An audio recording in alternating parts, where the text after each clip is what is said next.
시청자 여러분 안녕하십니까? KBS 9시 뉴스. 여러분 안녕하십니까? 여러분 안녕하십니까? 여러분 안녕하십니까? 여러분 안녕하십니까? 오늘의 주요 KBS 뉴스입니다. 뉴스룸을 시작하겠습니다. 조중동 지금 조중동이 계속 이렇게 경영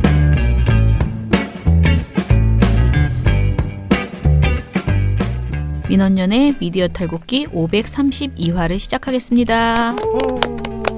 예, 안녕하세요. 저는 민원연에서 사무처장을 맡고 있는 김원경입니다. 네, 방송 모니터 담당 활동가 임동준입니다. 이정일입니다. 예, 오늘은 4월 16일입니다. 그죠? 네. 4월 16일인데요. 제가 4월 15일에 미리 녹음을 합니다. 네.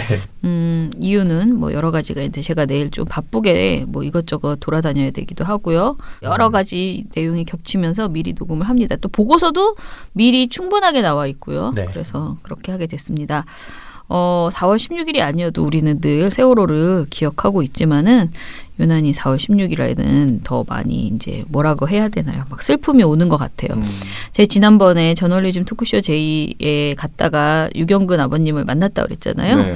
근데 너무 열이 많이 나가지고 제가 막 걱정 이렇게 손을 딱 잡았는데 보통 아픈 게 아니다라는 생각이 들게 열이 펄펄 끓고 있었거든요. 그래서 이렇게 얼굴을 봐도 이렇게 진땀을 흘린다는 느낌이 좀 들었어요. 근데 어제 방송 나오는 걸 보니까 그래도 아픈 거 하나도 안 느껴지게 굉장히 좋은 내용을 말씀을 많이 하셨어요. 근데 제가 사적으로 이렇게 톡하는 그런 친구들이랑 아버님 잘 봤다 이런 그런 글들이 막 올라오길래 내가 근데 아버님이 아무튼 토요일 날 진짜 아팠던 것 같다. 수요일 날 진짜 아팠던 것 같다. 그랬더니 그게 해마다 4월이면 똑같이 그렇게 아프시다는 거예요. 세월호 때마다. 많은 부모님들이 똑같이 4월 16일 즈음에 그렇게 엄청나게 아주 독한 그런 몸살 감기 같이 그렇게 열이 나면서 아프시다고 그렇게 얘기를 하시더라고요. 그래서 지금 많은 행사를 하시느라고 다들 막 정신없이 다들 지내고 계시거든요. 주말에 4.16 그 행사 뭐 광화문에서도 하고 안산에서도 하고 그랬잖아요. 근데 이제 오히려 행사 끝나고 오늘 4월 16일 당일은 진짜 알아두실 분들이 정말 많을 거예요. 그래서 다들 우리가 진짜 빨리 이 진상규명 해야 되겠다라는 생각을 거듭합니다. 문재인 정부에서 저는 세월호 하나만 제대로 처리를 해도 다 했다라고 생각하거든요. 그 세월호에 대한 진상규명 이렇게 억울하게 우리가 아이를 잃었던 그것에 대한 규명을 꼭 해주시기를 거듭 부탁을 드리고 정부에도 그리고 지금 청와대 청원 중이니까요. 그 특별수사대 뭐 그 세월호 진상규명을 하는 사회적 참사조사위원회 그 힘으로는 도저히 세월호 관련된 진상규사를 수사하기가 어렵대요. 그래서 그 특별수사단을 설치해달라라고 지금 부모님들이 요구하고 있는데요. 저는 이거 좀 들어줬으면 좋겠다라는 생각이 듭니다. 그래서 여러분들이 많이 청원 좀 올려주세요. 물론 청와대 청원 뭐 중요한 일이 한두 개가 아니지만은 이거는 우리가 4월에 꼭 제대로 그것도 그냥 대충 20만 넘는 그게 아니고 상징적으로 굉장히 많은 국민들이 이거에 대해서 동의해 주셨으면 좋겠다라는 생각을 합니다. 예, 그리고 저희는 오늘이 아니죠. 어제 그 세월호 관련된 영화를 보고요. 또 그 내용을 다시 한번 알려드리는 그 특별수사대 수사단을 설치하는 그 청원을 부탁하는 그런 이야기를 했습니다. 자, 그러면은 이제 시작해 볼게요. 참 한심한 얘기들이에요. 그죠? 네, 4.16에 이런 얘기를 하는 것 자체가 너무 한심한데 특히 저는 이 TV조선의 일본 대사관이 관련된 보도 정말 어처구니가 없거든요. 자, 이 이야기들 시작해 보겠습니다. 민원연 방송 모니터. 이럴 거면 그러지 말지 특집. 네, 오늘 제가 가지고 온 노래는 네. 배가연의 이럴 거면 그러지 말지라는 노래인데요. 네네. 이 노래 가사는 물론 좋아했던 연인 연애 얘기인데 제목이 마음에 들어서 가지고 왔습니다. 사실 오늘 제가 선곡에 굉장히 난항을 겪었어요. 네, 오늘 주제 가지고 온 주제 두 가지가 굉장히 전혀 매치가 안 되는 극과 극에 있어서 굉장히 좀 난항을 겪다가 이걸 골랐는데요. 네. 어쨌거나 그래서 첫 번째로 이 가지고 온 보고서는 일본 대사관과 관련된 얘기예요. 일본 정부가 2012년부터 우리 이 주한 일본 대사관 신축을 추진을 했거든요. 근데 지난 3월 초에 이 일본 대사관이 위치한 서울 종로구가 일본 대사관 신축에 놨던 허가를 취소했습니다. 그래서 무려 2012년부터 7년여 가량 이 신축을 준비해왔던 일본 대사관이 이 허가가 취소된 거예요. 그런데 이걸 가지고 기사를 쓰는 언론들이 나오는 겁니다. 어떻게 기사를 쓰느냐? 이 일본 대사관 앞에 있는 평화의 소녀상 때문이다. 이 일본 대사관 신축이 취소된 게. 이런 식의 기사를 쓰는 겁니다. 이런 식의 기사를 쓰는 대표적인 언론은 어디였느냐? 당연히 조선일보죠. 네, 조선일보 이런 거 참 좋아하거든요. 조선일보가 수요 집회, 강제징용 판결, 강제징용 노동자상 때문이다. 이렇게 막 쓰는 보도를 낸 거예요. 이런 말도 안 되는 보도가 나온 겁니다. 아니 근데 저는 평화의 소녀상 때문인 것도 맞는 것 같다는 생각을 제가 예초에 이 보고서 쓸 때도 그런 얘기를 했는데 일본 측에서는 평화의 소녀상 때문에 그런 거는 맞는 것 같아요. 근데 일본 측의 그 취소 통보 그러니까 종로구청의 취소 통보는 그러니까 우리가 잘못해서가 아니고 일본이 선택한 거라는 거죠. 정당한 취소였어요. 네. 그리고 종로구청이 굉장히 오래 기다리기도 했고 일본 너무 많이 대사관이 답이 기다려준 없었습니다. 거지. 네. 그런데 정황을 전체적으로 기사를 TV조선 보도까지 그러니까 조선일보와 TV조선 보도까지 다 보면은 일본이 평화의 소녀상을 정말 너무너무 싫어하고 불편해한다는 것은 분명해요. 이것 때문에 그 자리를 포기할 수 있을 정도로 싫어하는 건 맞는 거예요. 왜냐면은 사실은 그 불가역적 어쩌고 하는 우리가 말하는 그 예전 그때도 우린 이해할 수가 없잖아요. 평화의 소녀상이 뭐 잡아먹냐? 거기 좀 있다고. 그게 뭐 얼마나 그렇다고 그 소녀상을 철거하는 걸로 그렇게 협상을 했잖아요. 박근혜 정부랑. 네. 진짜 싫어해요. 싫어하는 건 맞아. 그러니까 저는 이건 팩트다. 그런데 평화의 소녀상 때문이라는 분석을 내놓는 것 자체는 있을 수 있어요. 그건 저들이 불편해하는 걸 우리가 약 올리는 맛도 있잖아. 쟤네가 참 불편해하네요. 불편해하네요. 여기를 포기할 정도로 불편해하네요라고 말하는 건 괜찮다고 봐요. 그런데 문제는 걔네가 잘못한 게 아니고 우리가 잘못한 것처럼 우리가 평화의 소녀상을 마치 설치한 게 큰 잘못이거나 그걸 철거시키지 않은 것이 큰 잘못이나 되는 것처럼 그런 인과관계를 정확하게 말하지 않는 거 이게 문제지 평화의 소녀상을 싫어하는 건 맞다라는 그렇죠. 생각이 들거든요. 자 일단은 이 보도를 처음 낸 게 그리고 유일하게 먼저 낸 그 정말 그런 신문이 있었습니다. 얘기해 보시죠. 네, 뭐 그런 신문이라고 하셨는데 굳이 그런 신문이라고 할 필요 없습니다. 조선일보예요. 네. 이런 보도는 조선일보 아니면 내기가 쉽지 않거든요. 그래서 신문 중에 유일하게 조선일보가 냈는데 조선일보 보도 제목이 이겁니다. 1. 주한 대사관 신축 4년 끌다 돌연 취소. 이게 4월 10일에 이동휘 정우영 기자의 보도였는데 네. 이 보도에서 조선일보가 굉장히 낱낱이 설명을 다 합니다. 이 어떻게 일본 대사관 신축이 취소가 된다. 네. 막 설명을 해줘요. 그런데 요거를 다 읽고 그냥 한마디로 정리하면 이거예요. 한일 관계가 악화되면서 일본 정부가 대사관을 안 지으려고 한다. 요거예요. 그러니까 뭔가 한일 관계가 악화됐는데 일본이 대사관을 안 지으려고 해. 그러면 뭐가 나와야 돼요? 한일 관계가 왜 악화됐는가가 나와야 되잖아요. 네. 근데 한일 관계가 왜 악화됐는가를 조선일보는 이걸 얘기로 듭니다. 평화의 소녀상, 화해치유재단 해산, 일제 강제징용 피해자 승소 판결, 강제징용 노동자상 이것 때문에 이 한일 관계가 악화됐다고 설명을 하는 거예요. 이게 진짜 말도 안 되는 얘기잖아요. 이게 왜 이렇게 나왔겠어요? 앞서서 일제가 말도 안 되는 수탈을 하고 약탈을 해서 우리 역사에 정말 뼈아픈 이 한 장면들을 역사의 긴 장면들을 남겼잖아요. 네. 그런 얘기들은 하나도 없는 거예요. 조선일보는 일본이 뭘 잘못했는지에 대한 얘기는 없어요. 우리 정부가 이 한일 관계를 악화시키고 있다라고 주장을 하면서 이런 평화의 소녀상 같은 걸 이유로 드는 겁니다. 말도 안 되는 주장인 거죠. 그러니까 이게 반은 맞고 반은 틀리다는 게 일본이 부담을 느끼는 건 맞아. 그런데 왜 걔네의 부담을 이렇게 걱정해주고 일본이 부담을 느끼지 않으려면 어떻게 돼? 우리가 뭐가 바뀌는 게 아니고 지네가 반성을 하고 지네가 제대로 그렇죠. 된 정책을 해야 되는 사과하고. 거잖아.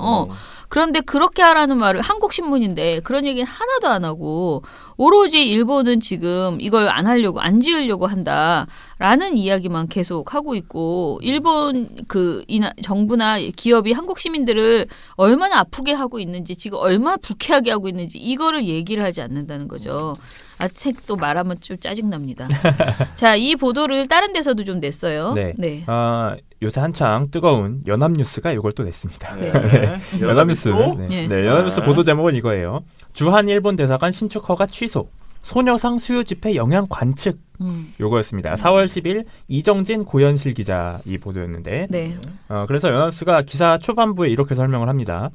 과거사 문제 등을 둘러싼 한일 관계의 냉각기가 길어지고 있는 가운데 주한 일본 대사관 신축 사업이 최근 허가가 취소되는 등 표류 상태인 것으로 파악됐다. 그러고 나서 대사관 터 앞에 일본군 위안부 피해자들을 기리는 평화의 소녀상이 설치되어 있고 매주 수요일 인근에서 위안부 피해자 문제 해결을 촉구하는 수요 시위가 열리는 것과 무관치 않다는 분석이 나온다. 이렇게 얘기를 했어요. 근데 이 분석이 도대체 누구 건지, 누가 이렇게 말했는지 이런 내용 없습니다. 없지. 일단 뭐 그거를 차치하고 보더라도 조선일보의 시각과 완전하게 똑같은 거죠. 근데 이런 보도가 연합뉴스만 냈느냐? 아니에요. 뉴시스도 냈고 연합뉴스 TV도 냈어요. 그런데 이 방송사와 이 매체들 어떤 거죠? 이 방송사와 이 매체들이 통신사잖아요. 그럼 이 통신사가 기사를 뿌리죠. 그러면 여러 인터넷 매체가 또 이걸 받아서 쓰는 거예요. 이런 식으로 확산이 된 겁니다. 네, 그래서 참 열받게 이렇게 비슷비슷한 보도들이 많이 됐는데요. 비슷비슷한 보도는 하지 않겠다. 나는 좀 더 잘해보겠다라고 생각하는 방송사가 있었습니다. 있어요? 그럼요. 네, 그런 한 방송사가 또 있습니다. 어딘지 어디야? 알려주시죠. 이런 문제가 지금 나왔으면 치고 나가야죠. 거의 전문 분야잖아요. 그럼 누가 치고 나가겠어요? TV조선 치고 나가는 겁니다. 이런 분야에서. 어떻게 치고 나가지 여기서? 치고 나가 대단합니다. 네, TV조선 보도 제목이 이거였어요. 건축 허가 받은 지 4년 만에 신축 포기. 4월 10일 이채영 기자의 보도였는데 네. 전체적으로는 조선일보하고 비슷하긴 해요. 네. 근데 비슷한 점이 뭐냐면 셀프 분석이라는 거예요. 흔히 말하면 쉬운 말로 이른바 뇌피셜이죠. 내 멋대로 이렇게 해석을 하는 거예요. 그래서 TV조선 설명이 이겁니다. 일본 정부가 지난 2013년부터 추진해오던 서울의 일본 대사관 건물 신축을 사실상 포기한 것으로 드러났습니다. 건축 허가를 내준 종로구청이 여러 차례 허가 기간이 끝나가고 있다는 사실을 통보했는데 차일피일 미루다 허가 기간이 끝나서 결국 취소가 됐다는 겁니다. 한편으로 한일 관계가 최악으로 치닫고 있다는 사실을 상징적으로 보여주는 사례입니다. 이채연 기자가 보도합니다. 철제 담장 안으로 잡초만 자라고 있는 넓은 빈터. 담장 길 건너에는 소녀상이 있습니다. 2016년 철거한 옛 일본 대사관 자리입니다. 시세 1,500억 원짜리 땅이 4년간 놀고 있습니다. 종로구청은 지난달 2015년 내줬던 일본 대사관 신축 허가를 취소했습니다. 보도에서 취재원 2명을 인용하는데 한 명은 종로구청 관계자, 또 한 명은 일본 정부 관계자예요. 그래서 종로구청 관계자가 뭐라고 하냐면 세금을 꼬박꼬박 내고 있으면서 안 짓겠다는데 어떻게 하겠어요? 이렇게 말하고요. 일본 정부 관계자는 소녀상에 대해서 한국 정부가 조치를 취하는 걸 기대하고 있다는 입장에는 변함이 없어요. 뭔 이렇게 얘기를 조치를 하는 거예요. 취하냐고. 그러니까 없애주길 바라는 거예요. 그러니까 아주 그러니까 짜증나 죽겠어 아주 그냥. 그렇죠. 이 보도를 요약해서 다 보고 나면은 종로구청은 일본이 꼬박꼬박 돈 내서 그냥 돈 받고 우리는 뭐 짓겠다고 하니까 기다리고 있다. 근데 일본 정부는 소녀상 저것 때문에 우리 이거 설거해주길 기다리고 있는데 대처가 없다 정부가. 그럼 어떻게 되는 거예요? 이 보도를 보면은 우리 정부가 일본이 지금 대사관을 신축하려고 하는데 방해하고 있구나 이렇게 느껴지는 보도로 되는 거예요. 소녀상을 철거해야겠구만. 그렇죠. 네. 그런 보도로 가는 거예요. 그러고 나서 이채영 기자가 뭐라고 하냐면 일본 대사관은 현재 한 상업 건물에 새들어 있습니다. 소녀상도 집회도 없어 대사관 직원들은 내심 만족하고 있는 것으로 전해졌습니다. 한반도 인근 4강 국가들 중 자체 대사관 건물이 없는 나라는 일본이 유일합니다. 악화된 한일 관계를 단적으로 보여주고 있다는 분석이 나옵니다. TV조선 이채연입니다. 이렇게 해서 보도가 끝나요. 아니 그러니까 내가 보기에 이 채용 기자는 정말 주책바가지야. 왜냐면은 일본 대사관이 상당히 만족스러워하고 있다라는 이런 웃긴 이거는 우리 잘못이 하나도 아니고 솔직히 말하면은 그냥 일본이 선택한 거라는 걸 정확하게 보여주는 말이 이거거든. 일본은 지금 집회도 안 하고 소녀상도 없어서 굉장히 좀 숨어서 일을 하는 게 좋다. 자기네들이 어디에서 일하고 있는지 지금 노출되지 않는 이 상황이 상당히 만족스럽다라고 말하고 그리고 그다음에 이 다음에 나오는 대사관 4대 강국 중에서 대사관이 없는 건물은 일본이 유일하다. 그게 우리 잘못이야? 자기네들이 그렇죠. 숨어서 일하기를 자처하고 있는 거잖아요. 사과하지 않고. 그러면 지으려면 얼마든지 지을 수 있었는데 안 지은 거예요. 예, 그러면서 악화된 한일 관계를 단적으로 보여주고 있다라는, 그러니까 물론 단적으로 보여주는 건 맞아. 얼마나 자기들이 부끄러우면, 얼마나 불편하면 한국에서 대사관 건물 지어서 있고 싶은 게 그런 마음이 없는 거잖아요. 그렇죠. 근데 이거는 우리가 소녀상을 강제로 철거할 수 있는 상황이 아니라는 거를, 자기네들도 대사관이면은 이 한국의 그 어떤 정서를 보고 전달해야 되는 거잖아. 그렇죠. 근데 그거를 이거 피워줄 때까지 우리 안 짓겠다? 그러면 뭐 앞으로도 한 몇십 년 동안 더 계속 못 지을 수 있는 거예요. 이렇게 그럼요. 되면은 계속 숨어서 일하는 거야. 그러면 계속 그때마다 일본이 유일합니다. 자체 건물이 없는 건물은 나라는 일본이 유일합니다. 이런 보도가 나오겠지. 그러니까 이게 스리슬쩍 돌려서 얘기를 하는 거잖아요. 소녀상 없애줘, 철거해줘 이렇게 하고 있는 거예요. 근데 그러니까. 말이나 됩니까? 일본 대사관 지으라고 우리가 그럼 소녀상을 없애줘야 된다는 얘기잖아요. 그러니까요. 이거 자체가 말이 안 되고 일단 기본적으로 물론 아까도 말을 했지만 이 일본 정부가 이 본국 사정으로 착공을 안 한다고 얘기를 했어요. 그래서 이거를 못 지은 거예요, 대사관을. 그러니까 종로구청하고 서울시가 뭐 방해를 한 게 아니에요. 지들이 와서 안 짓겠다고 해서 기다리고만 있었던 거예요. 그러다가 올해 초에 그러면 우리 안 짓겠다라고 해서 허가 취소를 내린 거라고요. 근데 이거에 갖다가 지금 소녀상 때문에 못 지었다 막 이렇게 설명하면 안 된다라는 거죠. 그리고 그렇죠. 물론 소녀상이 껄끄러워서 일본 대사관이 일본이 거기다 대사관을 짓지 않으려고 했을 수도 있죠. 근데 이런 식의 보도를 내는 거는 누가 봐도 한국 신문이 한국 언론이 이렇게 내는 거는 상식선에 맞질 않아요. 그러니까 말입니다. 사실 오늘 특집 제목을 그래서 이럴 거면 그러지 말지라고 지은 이유가 여기 있는 겁니다. 그러니까 이럴 거면 TV조선이 아니라 뭐 산케이신문 이런 데 가가지고 써야죠. 말도 안 되는 겁니다. 이거 진짜로. 괜히 일본 방송국이 우리나라에 있어가지고. 그럼요. 아니 그리고 소녀상이 뭐 그렇게 이게 관계가 정말 사과를 했어도 그렇고 소녀상 있을 수도 있지. 자기네들이 여기 정말 침략국으로 와가지고 그렇게 강제 그 점거를 했던 나라잖아요. 그러면 자기네들이 두고두고 관계가 좋아도 말입니다. 한일 관계가 소녀상이나 그런 아까 말하는 그 노동자상, 강제징용 노동자상 이런 게 있으면 볼 때마다 거듭 반성하며 사과하면서 그렇게 살아야지. 아니 독일은 그 전범에 대해서 다 계속 사과하잖아요. 그렇죠. 거듭 해마다 네. 또 사과하고 또 맞습니다. 사과하고.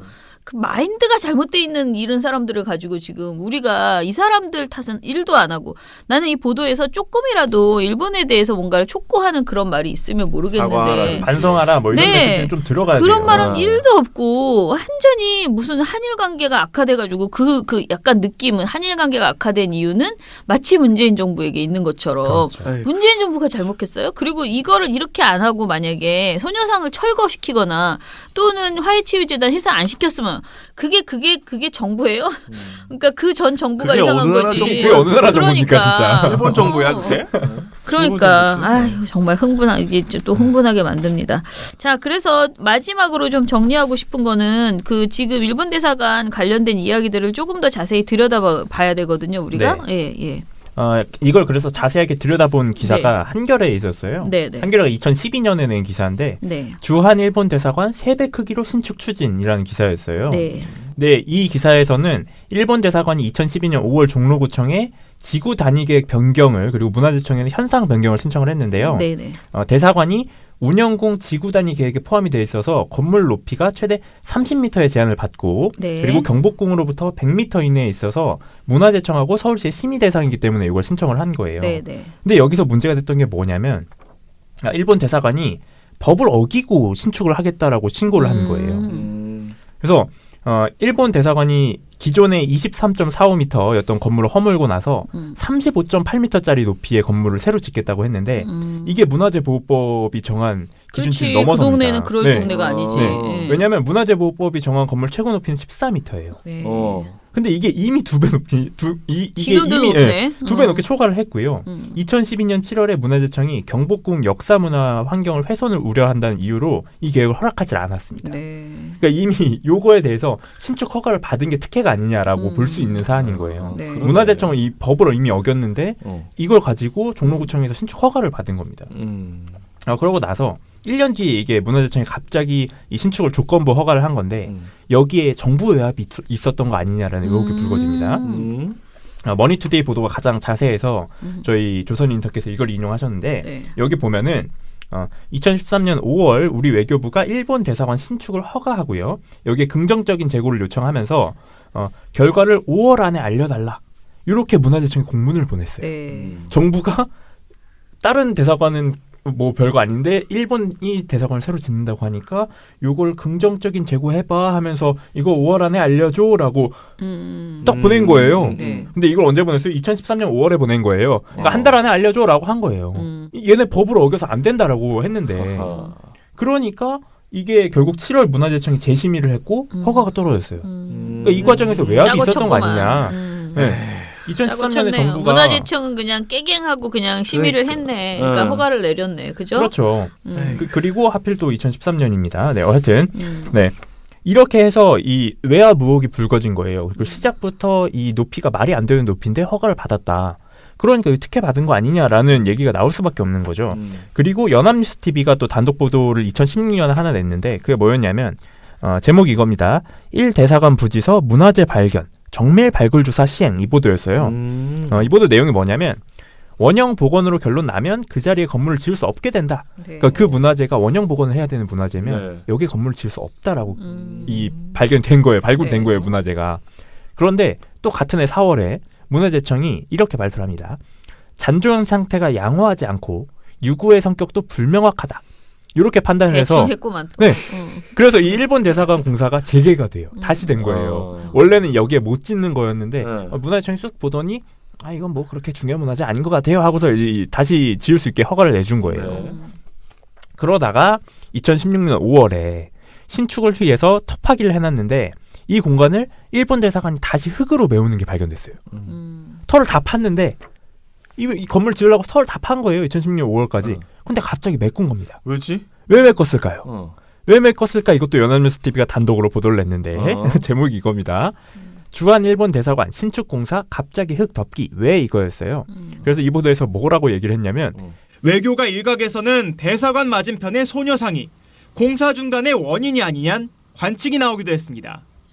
실제로 일본은 한일 위안부 합의 이후 고위급 협상에서 외교시설 앞에 소녀상이 있고 그 주변에서 집회가 자주 열리는 것을 문제 삼으면서 외교 공간의 안전에 위협이 된다며 소녀상 이전을 요구한 것으로 알려졌습니다.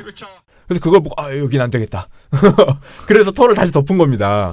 터를 다시 다 덮은 다음에 그때부터 저거 철거해달라고 한 거예요.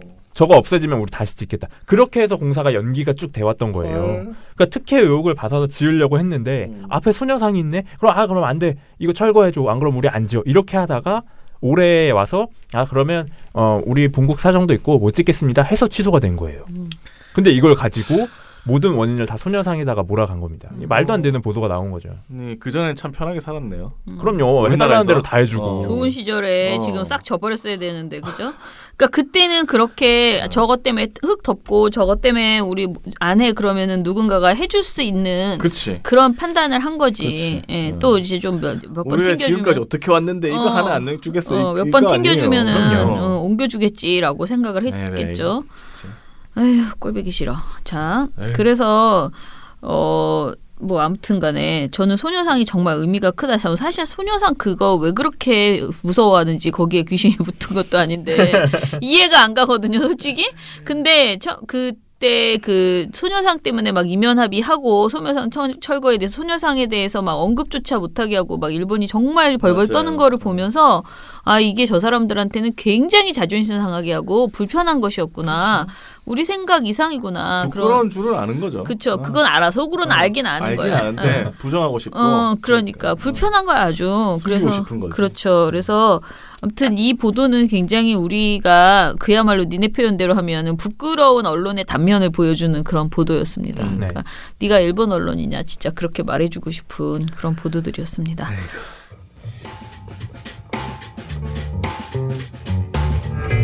언론은 미래, 언론은 추억, 언론은 위로, 언론은 용기, 언론은 자존심, 언론은 현실, 언론은 우주, 언론은 날개, 언론은 무기, 언론은 구원, 언론은 희망. 우리들은 언론의 힘을 알고 있다. 민주언론 시민연합.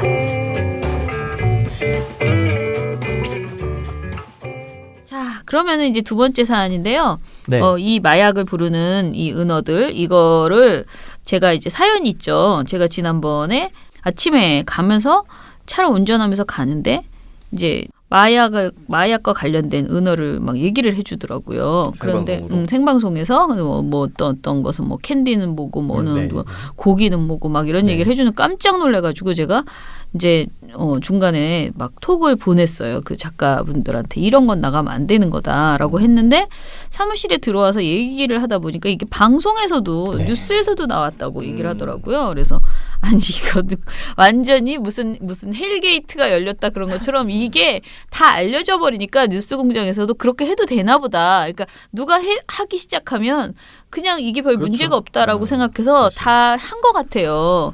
그래서 이제 거기에 나오신 그 이제 패널이 그렇게 그걸 주저주저 막 다 얘기를 해주신 건데 이거에 대해서 일단은 우리는 이게 뭐 방심위에서 어떻게 결정이 될지는 모르겠어요. 근데 저는 꾸준하게 저희는 이런 것은 하면 안 된다라고 얘기를 해왔어요. 은어는 쓰면 안 된다. 특히 그 약물을 묘사하는 은어들 그리고 구입 방법들 그런 뭐 어떤 형태로든 뭐라고 말하면 이걸 줘라고 하는 그런 것들 있잖아요. 정보잖아요. 네, 그렇죠. 그런 정보는 주면 안 된다라는 것이 이제 저희 계속 똑같이 주장하는 바고 그리고 실제로 방송심의 규정에 이게 있거든요. 예, 그런데 이거를 적극적으로 적용을 안 하면 또 별것 아니야. 왜냐하면 제가 읽어볼게요. 방송은 범죄의 수단과 흉기의 사용 방법 또는 약물 사용의 묘사에 신중을 기하여야 하며 이 같은 방법이 모방되거나 동기가 유발되지 않도록 하여야 한다. 그랬어요.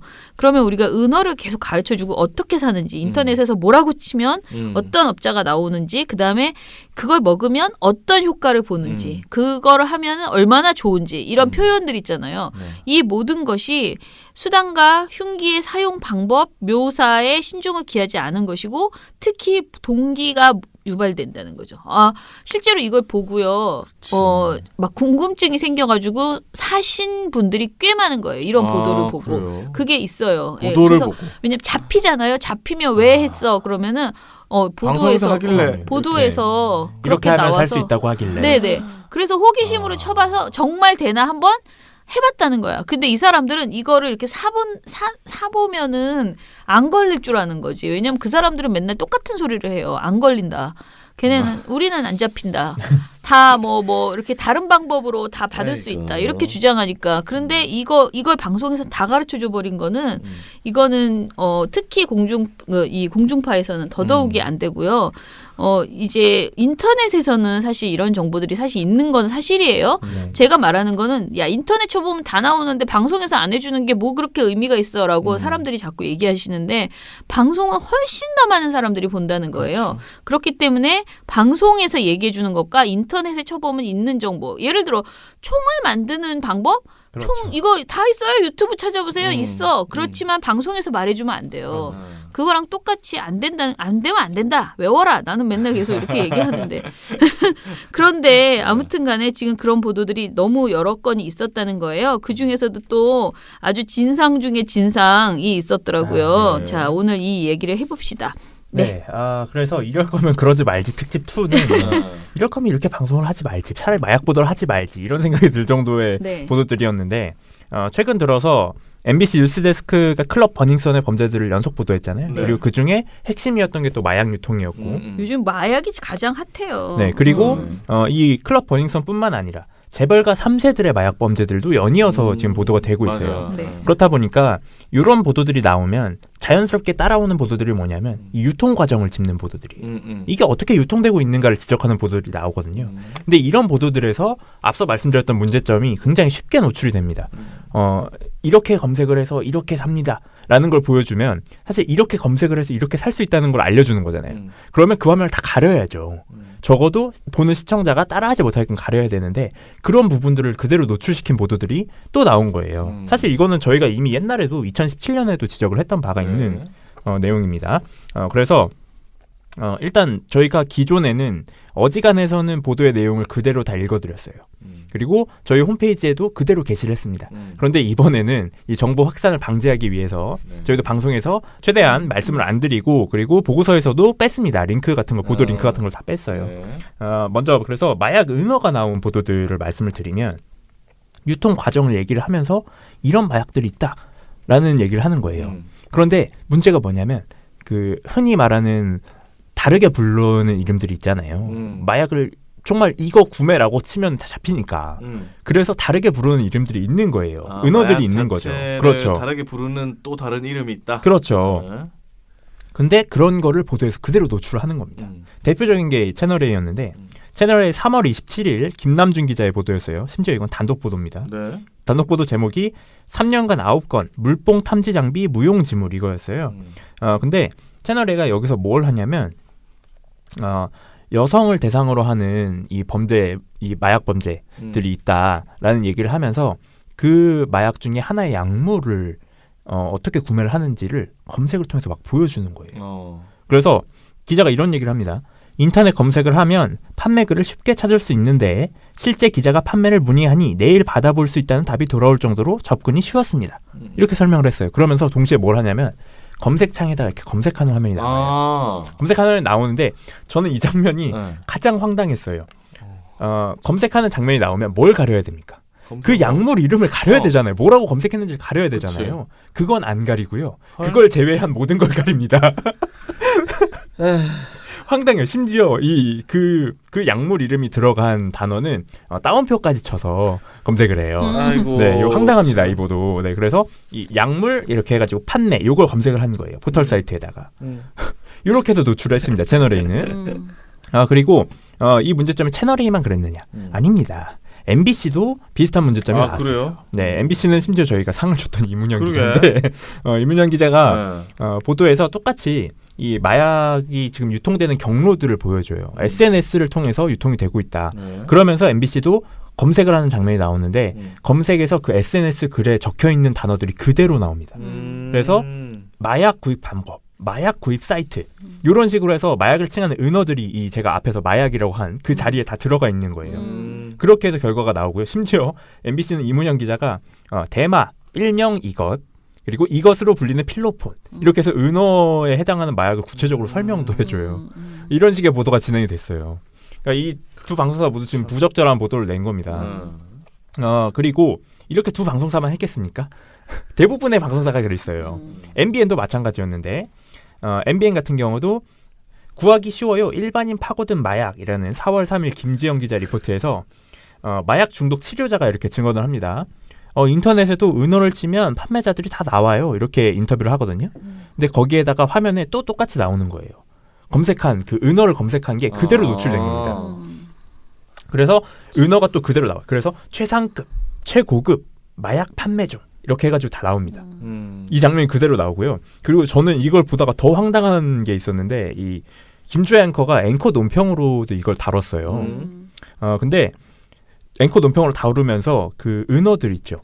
마약과 은어들을 하나하나씩 읽어줍니다. 저는 그래서 이걸 보면서 그리고 그 화면에도 다 떠 있어요. 제가 충격을 받았습니다. 정말로.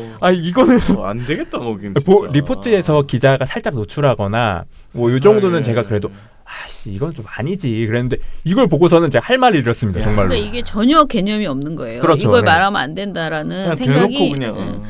아니 아예 문제의식이 없는 거라니까. 그러니까 이걸 말해도 지금 제가 말한 것처럼 모방범죄 가능성이나 아니면은 정말 호기심을 불러일으켜서 사거나 또는 그냥 모방범죄가 아니고 정말 사고 싶었던 사람들은 저렇게 치면 되는 거였구나. 인터넷에 마약 이렇게 칠 수는 없잖아. 마약 그렇죠. 사고 싶어요. 그런데 뭘 사고 싶으면 뭐라고 쓰면 되는 거구나. 그 좌표를 찍어주는 거잖아 이게. 근데 그거를 생각을 못해. 제가 그래서 미리 말씀드리는데 마약을 파시는 분들은 은어를 다 바꾸시기 바랍니다. 지금의 이 은어는 이미 노출이 되셔가지고요. 노출이 돼서요. 왜냐면 이거 이제 방송통신위원회에서 잡는다 그랬잖아요. 네. 지금 완전히 전체를 맞아요. 다 잡는다 그랬거든요. 그래서 이제는 그 은어는 끝났습니다. 그걸 올렸다가는 잡혀 들어갑니다. 업자 여러분들. 그리고 제발 바뀐 은어는 방송에서 좀 알려주시지 네, 말기 알려주지 마세요. 바랍니다. 네. 정말 너무 한심하지 않아? 진짜 한심합니다. 생각이 이렇게 없어가지고. 아유, 생각을 좀 하셔야 돼요. 그러니까, 그리고 그래서 네. 이 앞선 4개 방송사, 앞선 3개 방송사 같은 경우는 이런 어떤 모방 범죄에 대한 위험성을 좀 인식을 하지 못한 게 좀 드러난다면 네. 뒤에 나오는 이 2개 방송사, SBS, JTBC도 이걸 노출을 했거든요. 근데 이 2개 방송사는 약간 결이 다르긴 했습니다. 이 2개 방송사는 모방 범죄가 위험하다라는 거는 어느 정도 인식을 하고 있는 것 같은 보도였어요. 네. 왜냐하면 SBS는 강민우 기자가 네. 그걸 이제 SNS에서 은어로 검색하는 장면이 나옵니다. 네. 그래서 거기서 딱 한 번 나왔고요. 네. JTBC 같은 경우도 은어를 최소한으로 노출하고 은어를 안 썼어요. 쭉 안 쓰고 보도에서 실제로 언급되는 은어는 없습니다만 보도를 보다가 이 이수진 기자가 이 마약 판매상하고 SNS 대화를 한 걸 보여주는데 거기에 잠깐 이 은어가 하나가 딱 나옵니다. 그 장면이 좀 문제였다고 봤어요. 그래서 이 두 방송사는 약간 앞선 방송사들하고는 결이 조금 달랐으나 이 두 방송사도 은어 노출에 대해서 조금 민감도가 떨어졌다라는 네. 부분이 좀 보였습니다. 아니 다른 건 다 가르는데 그렇게 나가면 어떡해? 네, 그 좀 안타까운 부주의했다라고 볼 수 부주의했다라고 있네. 볼 수 있었어요. 그죠? 예.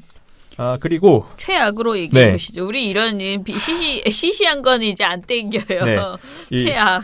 이 돋보이는 방송사가 있었어요. 이 돋보인다고 칭하면 좀 너무 안 좋은 돼요. 말인 것 같은데 앞서 말씀드렸다시피 채널A가 모든 장면을 다 모자이크하고 그 마약과 판매 단어를 보여줬다고 했잖아요.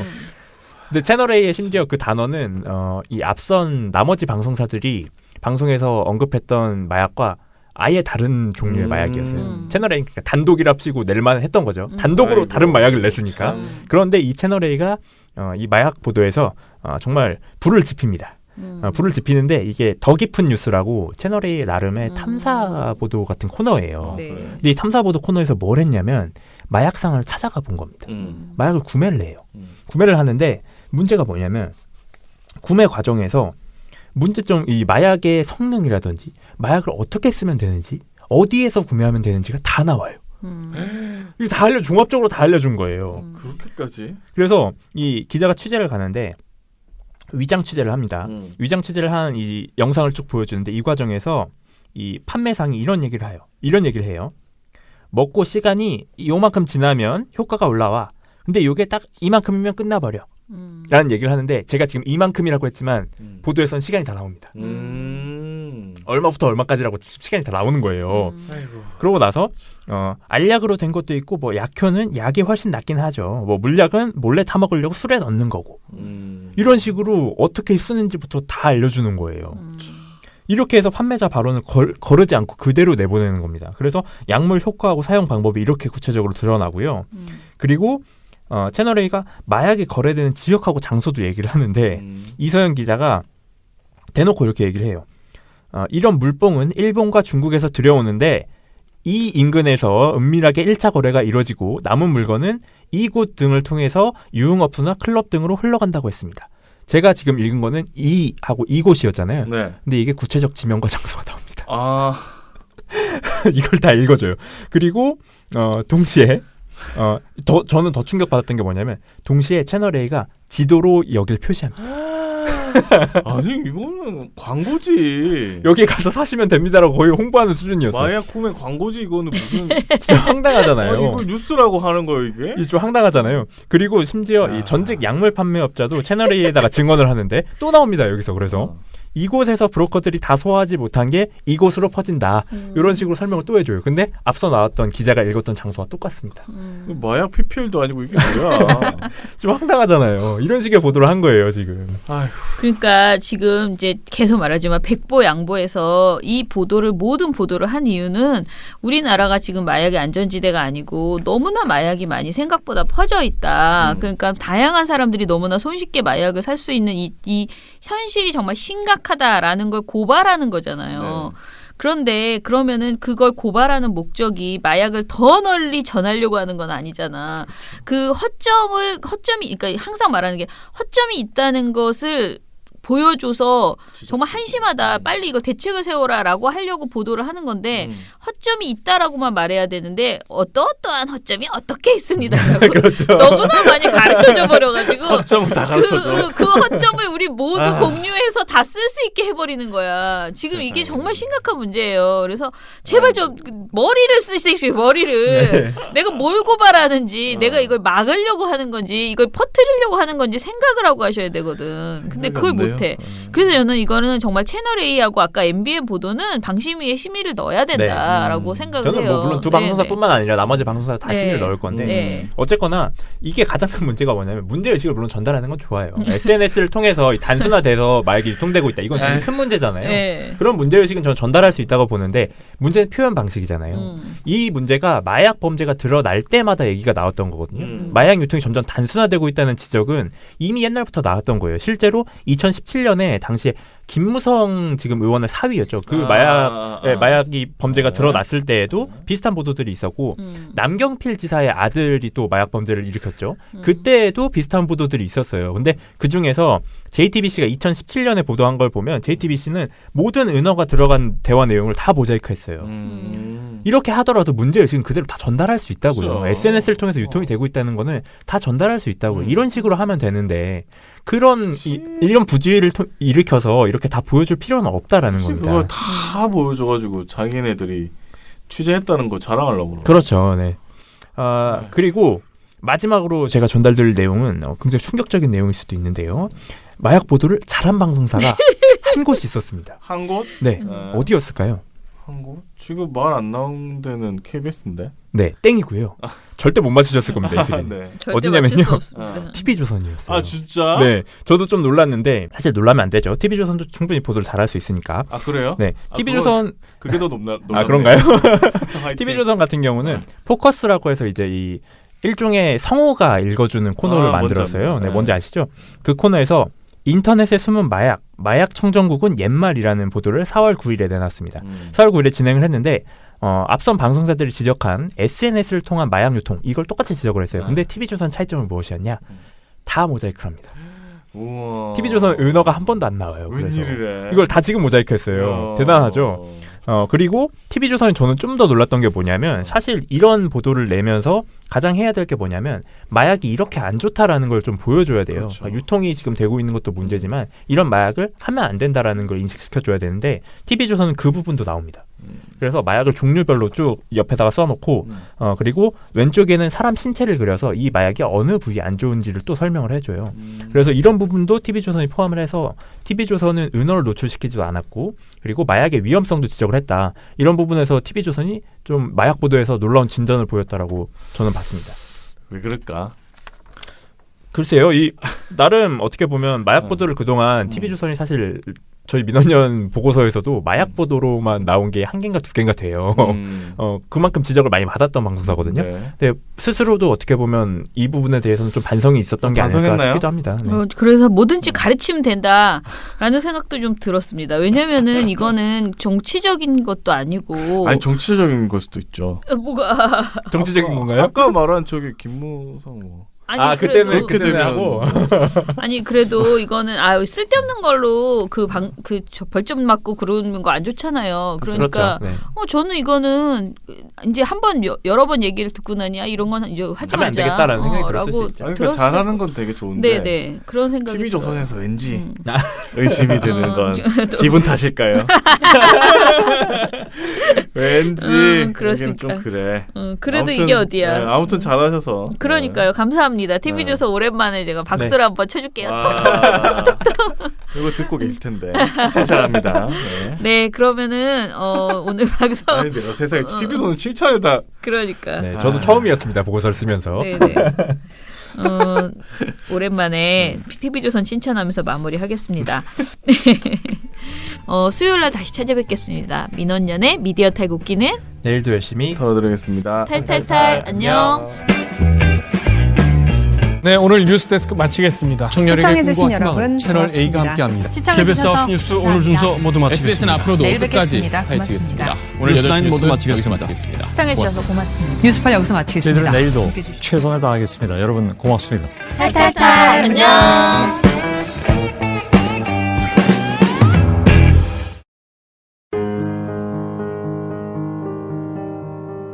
상상해보세요. 알아서 언론을 긴장하게 만들고 당신이 물어보면 궁금증을 해결해주고 어디서나 언론에 어떤 일이 일어나든 해결 방법을 모색하는 이것이 민원연이 우리의 삶을 더 쉽고 더 지혜롭고 더 나은 삶으로 만드는 방법입니다. 이제 당신이 사랑하는 일에 더 많은 시간을 쏟고 꿈과 열정을 추구할 더 큰 자유를 누리세요. 우리의 인생은 그래야 하니까요. 한 번도 느껴보지 못한 언론이 바로 선 사회, 민주언론 시민연합이 만들어갑니다.